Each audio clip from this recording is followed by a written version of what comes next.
बहुत समय पहले की बात है। एक छोटे से गांव में एक अत्यंत बुद्धिमान और सुशील महिला राधिका रहती थी। राधिका का पति कृष्ण एक मेहनती किसान था। उनका जीवन साधारण था, लेकिन दोनों एक दूसरे के प्रति बहुत प्रेम करते थे। एक दिन गांव में एक सभा हुई। गांव के मुखिया ने सभी को बुलाया और कहा, हमारे गांव में एक नई शिक्षा व्यवस्था की आवश्यकता है। हमें अपनी बेटियों को भी पढ़ाना चाहिए। सभी लोग इस पर सहमत हुए, लेकिन कुछ लोग इस विचार का विरोध करने लगे। उनका मानना था कि बेटियों को पढ़ाना व्यर्थ है।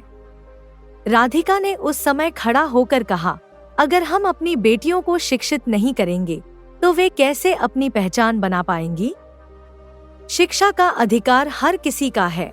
उसकी बात सुनकर कुछ लोग चकित हुए, लेकिन कई लोग उसकी बात का मजाक उड़ाने लगे। वक्त बीतता गया और एक दिन गांव में एक धनाढ्य व्यापारी आया। उसने गांव की सुंदरता और यहाँ की महिलाओं की प्रशंसा की। वह विशेष रूप से राधिका की बुद्धिमानी और साहस से प्रभावित हुआ। उसने राधिका से कहा, आपकी सोच बहुत उन्नत है।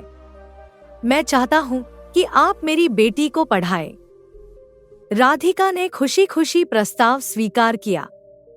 धीरे धीरे राधिका ने अपनी पढ़ाई के अनुभव से गांव की अन्य बेटियों को भी पढ़ाना शुरू किया।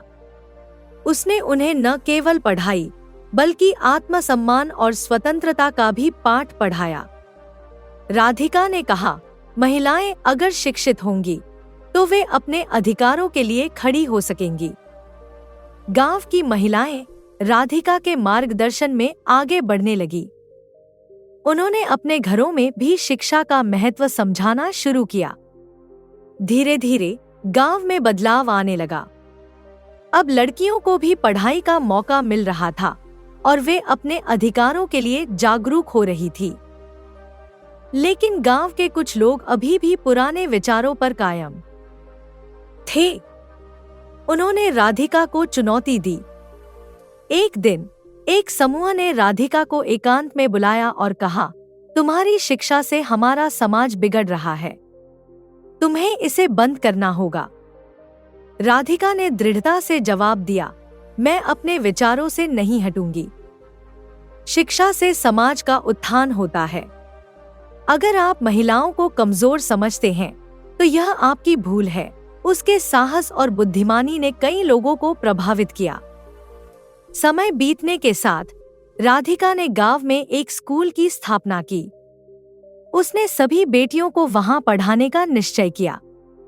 अब गांव के बच्चे और बच्चियां समान रूप से शिक्षा प्राप्त करने लगे। धीरे धीरे गांव में महिलाएं अपने हक के लिए खड़ी होने लगी। राधिका के प्रयासों से न केवल लड़कियों की शिक्षा बढ़ी, बल्कि समाज में एक नई चेतना का संचार हुआ।